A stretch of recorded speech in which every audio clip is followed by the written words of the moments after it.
I didn't. I just wanted to make sure that it's there, that we know it's there, that we have power going back there. We've also got a ground wire that comes out underneath.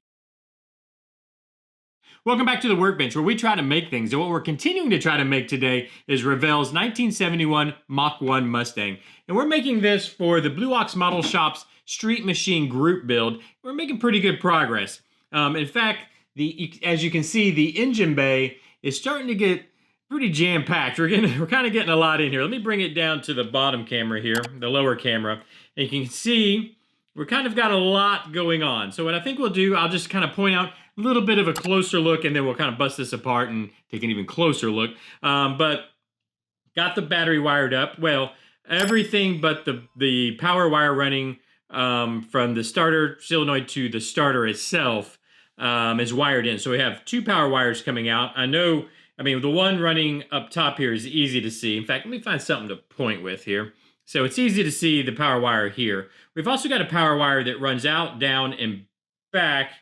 And if I can get enough light, you can probably see it running along the frame rail into the firewall. That's the power wire that's simulated to be going back to the amps and whatnot of the sound system. I just wanted to make sure that's there. Now, I thought about trying to run it through a fuse box and, fuse block, I should say, and all that kind of stuff, but I didn't. I just wanted to make sure that it's there, that we know it's there, that we have power going back there. We've also got a ground wire that comes out underneath here, which is very hard to see because it's black, and it runs down just to the frame rail, straight down there, which you really can't see it because it's a black wire. I'm going into darkness on black. It's just black on black on black, and so you can't really see it, but it's there. I also ran, and we'll take a closer look at these. I've got the heater hose. Hopefully you guys can see it. We've got heater hoses, both upper and lower. They are still there. Yeah, we got both heater hoses run off the engine, and they're coming back. Now, if I flip it over, they're actually, whoops, I forgot the air filter's not attached.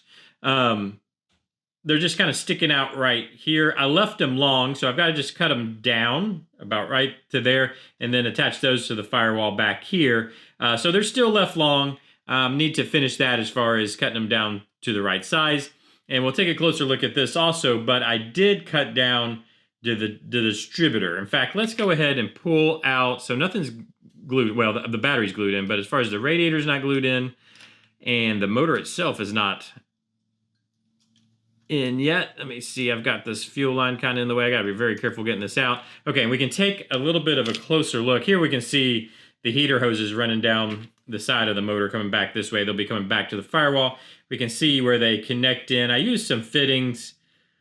Hopefully you can see them just to kind of clean that up. We'll have an upper radiator hose here also, which I think I have. I have the hose. I don't know if I ever showed this or not, but I have the upper radiator hose ready to go. I need to check again. I haven't looked in the last couple of days to see if the fittings for this size hose or wire or whatever is available. I need to look at that because that's going to run right here. It's going to be coming out of the intake or the thermostat housing or whatever, right here, and then of course making that zigzag over to the upper connection on the radiator.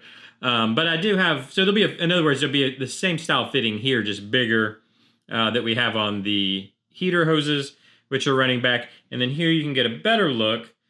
Basically, I went in and just clipped, I just took my little nippers and I clipped the distributor, which these wires then just kind of pulled it up, and then I cut it as close down to the intake as I could, and then glued it back down, and it looks a little better. It actually still sits kind of high. Let me put the air filter on. I really want to use this air filter because it's the Roush air filter. It's, I painted it up and everything. It almost is like the air filter is too small, really. But see how it sits? It sits up really high still, even though I took a good millimeter out of that shaft and glued it down. But it's better. I think it's better. I think once it's in the engine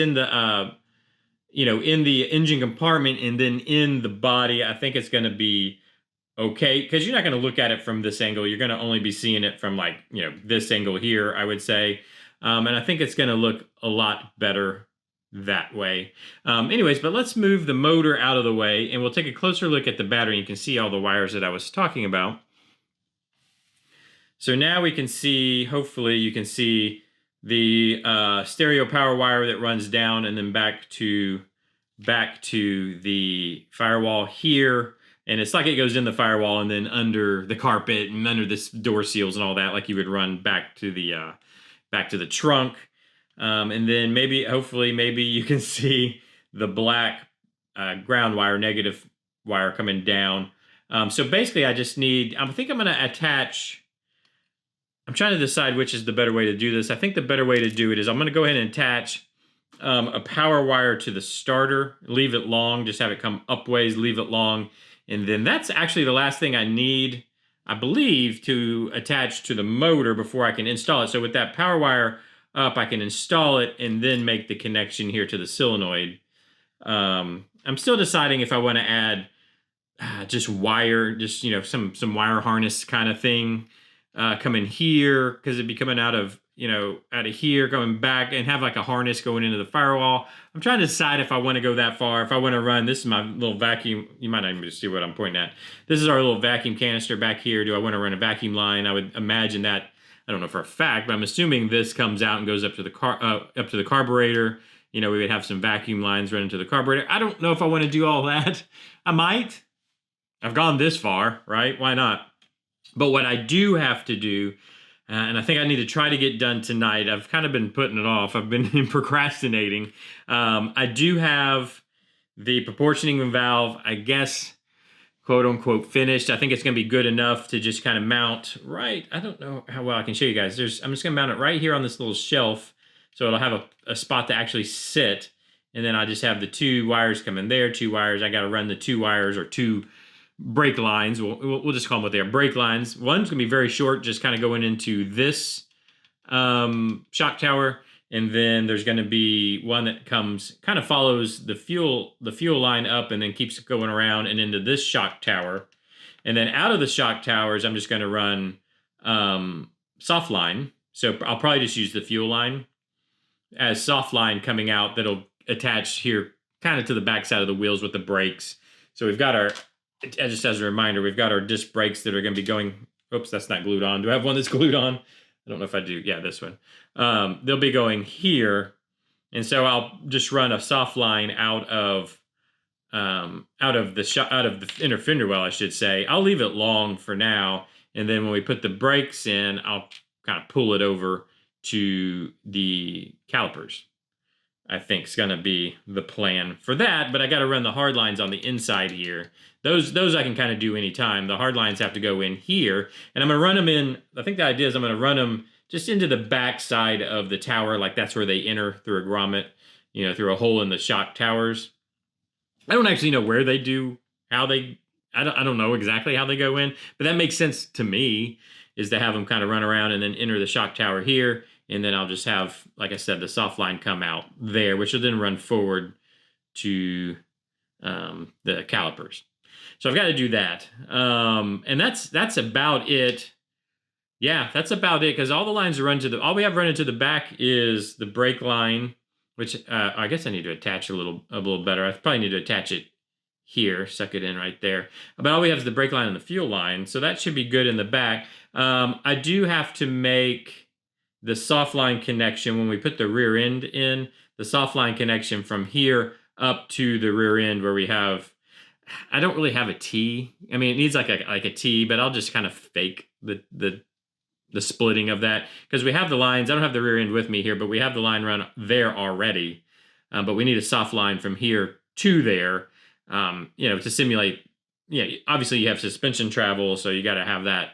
You can't have hard line all the way. That wouldn't work. We just bend. So anyways, I think we're getting close. I mean, that's pretty close on the engine bay. I was hoping to actually have it wrapped up over the weekend. Didn't get it done. We had two enormous cypress trees taken down in the backyard. We had two magnolia trees taken down on the front yard. We're doing huge landscaping here at the house, so that took up a lot of my time. Just messing around with that stuff. I've still got a lot to do with that, but I still hope to get I'm gonna try my hardest to get the engine bay wrapped up tonight. I really do want to go ahead and just break down and run the what you call it, the brake lines, and then the little power cable coming off the starter. That's super easy. In fact, I think I've already got it cut out. It's just a matter of gluing it up. But anyways, thank you for joining me. Let me know what you think so far. I think I'm gonna put this all back together with what we've got so far, put the radio and everything. I'll shoot a YouTube short to give a little bit of a closer look. I don't know if you guys check out the shorts tab or not. I try to take, when I can remember, and I try to go about taking shorts where you get just a closer look, like a supplement to this video, which will give just a closer look. It's very fast, very quick. They're usually like 15 seconds long and gives you a closer look at kind of what we talk about in this episode. I will do that, shoot a short of this, a YouTube short. That'll be up in the morning. Still, I'm behind on the, what do we call it, the craft builds, which we're doing a mini dollhouse right now. If that's something you're interested in, that will be up tomorrow morning at 8 a.m. So we'll have a short and that in the morning. And then, of course, back on regular schedule with 4 o'clock model builds, which is what we're doing right now. Anyway, so thank you for joining me. Let me know what you think. Leave those comments down below. I really do like reading them and hearing what you have. You know, what do you have? I want to hear your input. I want to hear if you have a better way of doing things. I did have a good comment that our fuel filter is probably on the large side, which it is. It is on the large side. I mean, of course, so are our spark plug wires. But I think it'll give the representation of a fuel filter. I don't know. Let me know what you guys also think down in the comments about that. But anyways, hit the like button, subscribe, ring the bell, do all those things you do on YouTube, and I'll see you tomorrow. Bye-bye.